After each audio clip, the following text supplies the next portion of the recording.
Warning! Kinda Murdery contains adult themes, explicit language, and descriptions of violence. It is not suitable for anyone, and we recommend you stop listening now.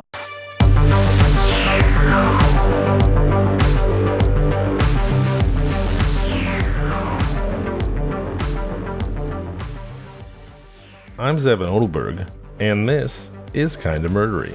In March of 2023, 43-year-old Aurora, Colorado resident Angela Craig had been married to her dentist husband James for 23 years. They shared 6 children. Angela was admitted to the hospital 3 times that month with mysterious symptoms, but doctors couldn't figure out what was wrong with her.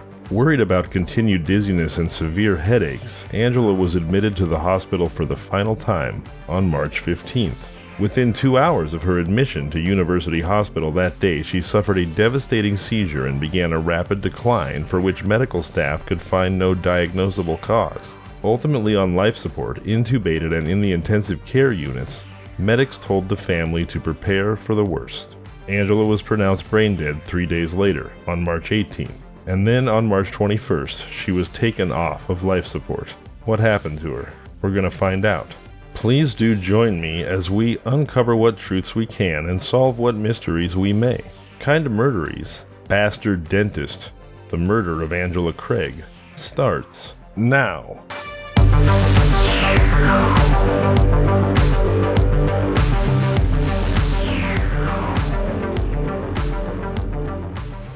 Aurora, Colorado dentist James Tolliver Craig's friends described him as a great guy. His employees called him a motivational figure and an excellent boss. His office was adorned with patient satisfaction awards. He and his wife Angela had been married for 23 years and shared 6 children. From the outside, theirs was a bucolic suburban life with all the trappings of upper-middle-class success. On March 5th, 2023, Angela returned to Aurora after a brief trip to visit her sister in Utah. She'd been perfectly healthy before and during the trip. The morning after her return, she and James worked out together at home. James made a pre-protein workout shake for himself and Angela, adding extra protein to Angela's because she was feeling sluggish. After the workout, Angela complained of feeling dizzy. Her body was moving slowly and she was unable to focus her eyes. She sent a text to James complaining that she felt drugged. He texted back, responding, "Given our history, I know that must be triggering. Just for the record, I didn't drug you. I am super worried though. You really looked pale before I left. Like in your lips even." Angela's symptoms didn't abate and she was admitted to the hospital. But doctors couldn't figure out what was wrong with her, and after being held for observation, she was released. Then, on Wednesday, March 15th, Angela's brother Mark Prey drove her to the hospital again because he was concerned that she was still suffering from severe headaches and dizziness. Her relatives hoped it was just a sinus infection, which she'd suffered from previously. But her hospitalization indicated something more serious was wrong. According to a statement from the Aurora Police Department, Angela's condition deteriorated quickly and she was soon placed on a ventilator. Not long after that, she was declared medically brain dead and she was taken off life support by doctors. At first blush, this was a horrific family tragedy. A beloved wife and mother of 6 suddenly, cruelly taken away from her family. The Craig family's tragedy seemed to be a story to inspire grief, sympathy, compassion. One might even expect James to shake his fist at the heavens, angry at God for subjecting him and his family to such a cruel fate. But seeming does not make it so. This is not just a story of tragedy, grief, and cruel fate, although certainly it contains all 3. You see, James Craig was conspicuously absent after Angela was hospitalized. Then, just 1 day after she was taken off life support, he was arrested. And that is where the real story begins. Chelsea Norton, 34, worked for Summerbrook, James Craig's dental practice, for a year, leaving in January 2023, just 2 months before Angela's death. Said Norton, "We're all just in shock. He was a very good guy, like the least likely person for any of this. They were the nicest, sweetest family with such cute kids. I've looked back on my memories over the past few days to see if there's anything I missed that hinted at anything that would explain this, anything at all, but there's nothing. James would give motivational speeches and do food for the staff some afternoons." Another former employee, Courtney Lyons, who spent 4 years working with Craig, said that he was the most amazing boss. "He poured thousands into my education. This is just devastating. They seemed like the perfect family. I've never met a better woman or mother than Angela. She was the most amazing woman. She was a saint. She just found time for everyone and everything." Lyons added that, quote, "All we saw was how he adored her. He spoke so highly of her." Yes, Angela Craig was a mother of 6 and the apparently beloved wife of a popular pillar of the community. Or so it seemed. But the private reality of James and Angela Craig's lives was sharply at odds with appearances. As she lay dying in the hospital, Angela revealed some of the horrible truth to her sister. As I mentioned, when Angela fell ill after her workout on March 5th, she texted James that she felt drugged, and he replied, "Just for the record, I didn't drug you. I'm super worried though," etc. Angela's sister told police Craig had multiple affairs with several women, and he told Angela that he'd been addicted to pornography since he was a teenager, and he drugged Angela approximately 5 to 6 years ago. At that time, Angela suspected James had drugged her and confronted him. He admitted that yes, he had drugged her, but only because he planned to take his own life with an injection packed with a cocktail of deadly drugs, and he didn't want his wife to be able to save him. Still in love with her husband and not wanting to break up their family, Angela accepted James' explanation, worrying for his mental and physical health. But by March of 2023, it seemed clear that while James may have been planning to take a life for years, that life was never his own. In the days following Angela's death, a deeply disturbing picture emerged of the life lived by the devoted wife and mother who committed herself to her marriage despite doubts, and despite her husband's numerous infidelities, self-confessed porn addiction, and worrying gambling habit that ran alongside him, quote, running his company into the ground. According to reports, the 23-year marriage between James and Angela Craig had been on the rocks for years, which, given the laundry list of bright red flags I just described, is hardly surprising. But a marriage that was struggling to survive Craig's ravenous appetites for sex and gambling was only the proverbial tip of the iceberg. The way the cops tell it, the walls were closing in hard on Dr. James Craig. For starters, the Colorado dentist was a degenerate gambler. He lost big on his betting action, and he lost big on cryptocurrency speculation.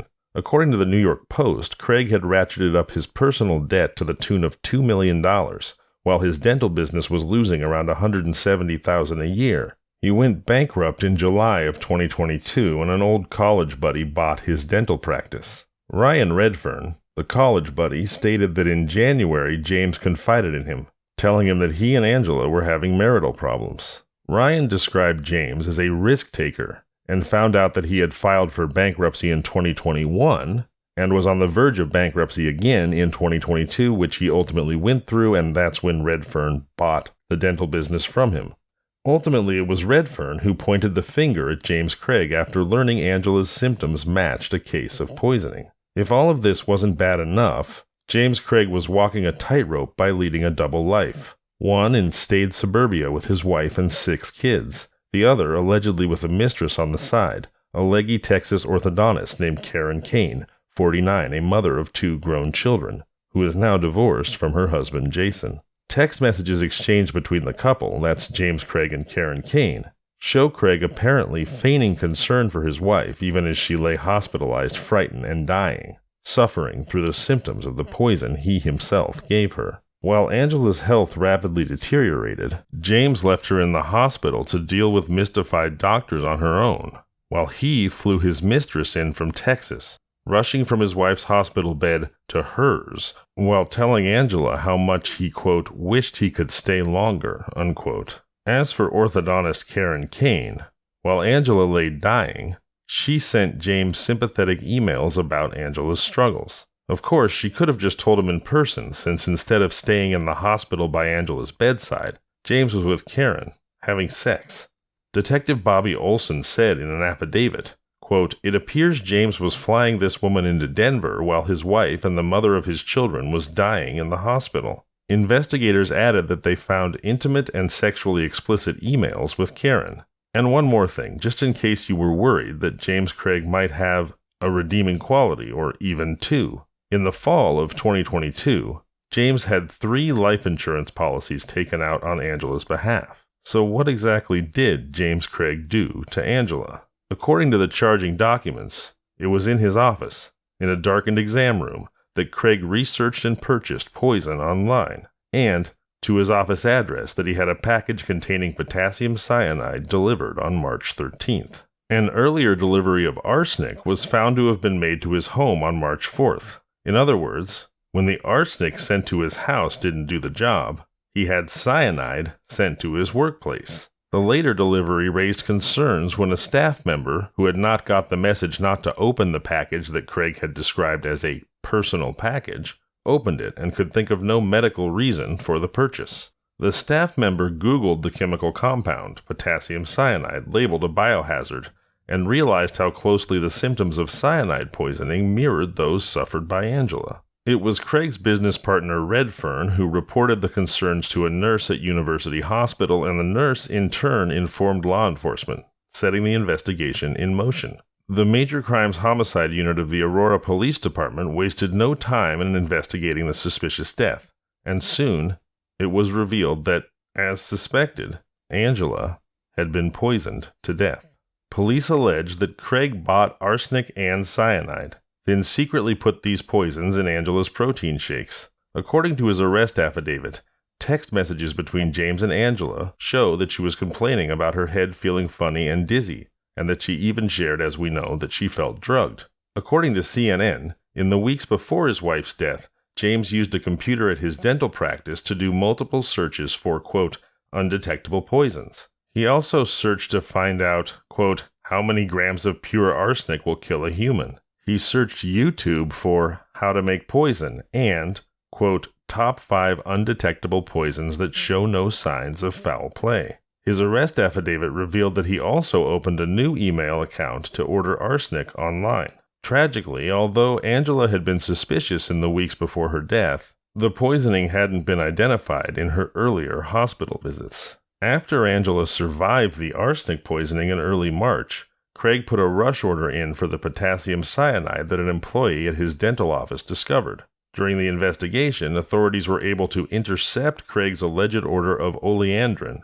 Oleandrin contains chemicals that can slow the heart rate down and lead to death when consumed. The Aurora Police Department's Homicide Division Chief, Mark Hildebrand, had this to say. When the suspicious details of this case first came to light, our team of officers and homicide detectives tirelessly worked to uncover the truth behind the victim's sudden illness and death. It was quickly discovered that this was in fact a heinous, complex, and calculated murder. I am very proud of our Major Crimes Homicide Unit's hard work in solving this case and pursuing justice for the victim. James Craig is currently in jail on a $10 million cash-only bail awaiting trial for first-degree murder. I didn't know about this cash-only bail thing, but apparently, if your crime is heinous enough, usually you won't even be granted bail. But if you are, you may be granted cash-only bail, which means you're not allowed to take a loan and must produce 100% of the bail in cash.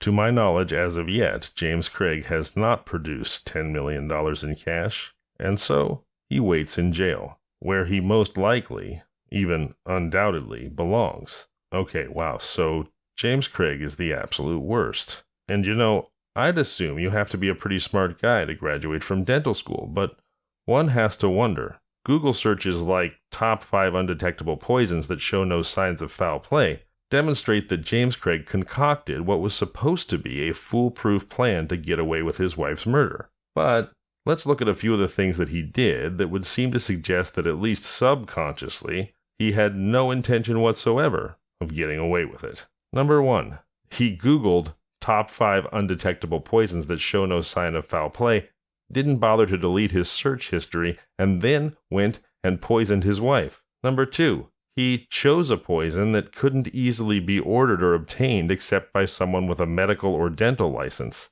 and then he had it shipped to his dental office where it could be opened by anyone who worked there, and it was. Number 3, one might assume, and likely correctly, that part of James Craig's motivation for poisoning Angela when he did was so that he could be with his mistress Karen Kane, and he flew his mistress into town during the 3 days his wife was dying in the hospital and kept skipping out of the hospital early to go bang the mistress. Even without all of this, every cop, every true crimer, knows that when a woman is killed, 9 times out of 10 it's the husband or the boyfriend. And don't forget, He tried to kill Angela with the same poison 5 years earlier. So basically what I'm saying is, why concoct an elaborate plan if you're then going to not cover any of your tracks and behave in the most suspicious way possible? As obviously guilty as all the evidence and his own actions make him look, he didn't need any plan at all. He'd hardly look any guiltier if he'd shot Angela in broad daylight at noon on a Wednesday in front of the Aurora police station and a Boy Scout troop with a film crew. I'm Zevon Odelberg, and this has been Kinda Murdery.